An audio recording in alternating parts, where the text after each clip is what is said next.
domingo, dia 23 de outubro. A ressurreição de Moisés.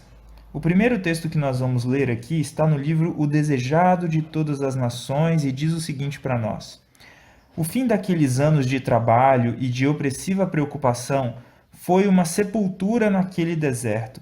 Aquele, porém, que é poderoso para fazer infinitamente mais do que tudo quanto pedimos ou pensamos, Efésios capítulo 3, verso 20, assim atendera à súplica de seu servo. Moisés passou sob o domínio da morte, mas não devia permanecer na sepultura. O próprio Cristo o chamou à vida. Satanás, o tentador, havia reclamado o corpo de Moisés por causa de seu pecado, mas Cristo, o Salvador, o tirara da tumba. Judas, verso 9. Moisés, sobre o monte da transfiguração, foi um testemunho da vitória de Cristo sobre o pecado e a morte. Representava os que sairiam do sepulcro na ressurreição dos justos.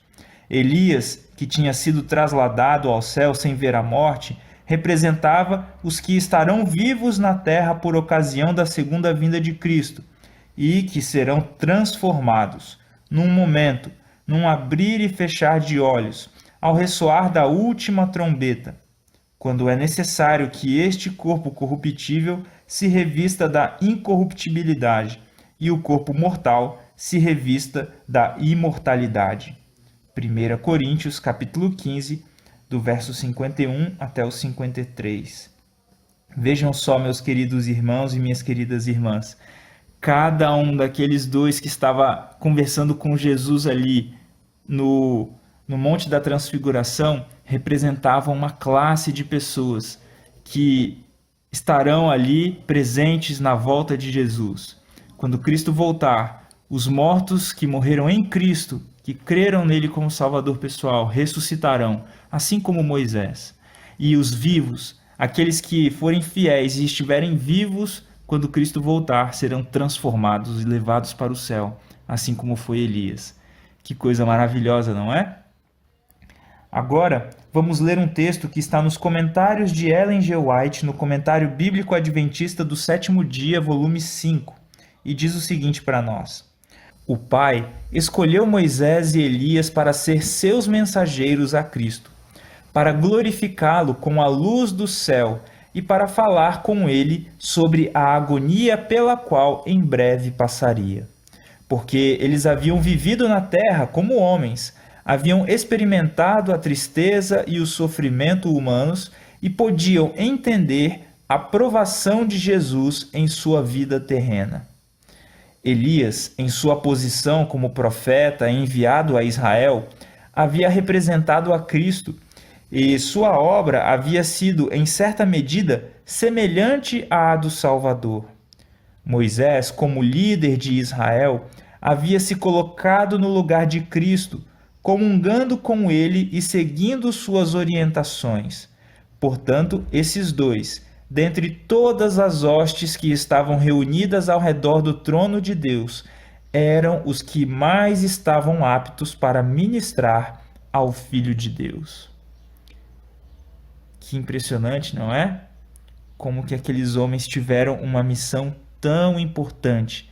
Seres humanos, um trasladado sem ver a morte, o outro ressuscitado, foram lá para confortar Jesus, para incentivar Jesus nesses momentos finais. Agora, o último texto que nós vamos ler está na meditação matinal para conhecê-lo, do dia 31 de janeiro, e diz o seguinte para nós: Cristo não veio a este mundo com nenhum propósito senão manifestar a glória de Deus, para que o homem fosse erguido por seu poder restaurador. Todo poder e graça lhe foram dados. Seu coração era uma fonte de água viva, fonte inesgotável, sempre pronta a fluir em abundante e clara corrente para os que o rodeavam. Toda a sua vida foi passada em pura e desinteressada beneficência. Cheios de amor e compaixão eram os seus desígnios. Regozijava-se de poder fazer por seus seguidores mais do que eles eram capazes de pedir ou pensar. Sua contínua oração por eles era que fossem santificados por meio da verdade, e orava com certeza, sabendo que um decreto onipotente havia sido dado antes que o mundo fosse criado. Sabia que o evangelho do reino seria pregado em todo o mundo, que a verdade, armada da onipotência do Espírito Santo, venceria no conflito com o mal, e que a bandeira ensanguentada tremularia um dia, triunfante, sobre seus seguidores. Queridos irmãos e queridas irmãs, que essa visão que Jesus teve, que esse futuro que Jesus veio aqui para garantir com a sua vida, com a sua morte, com a sua ressurreição, que esse reerguimento do ser humano possa acontecer na minha e na sua vida, a partir de hoje, que nós nos entreguemos a Cristo e que nós peçamos a Ele para que essa obra se cumpra em nós e através de nós.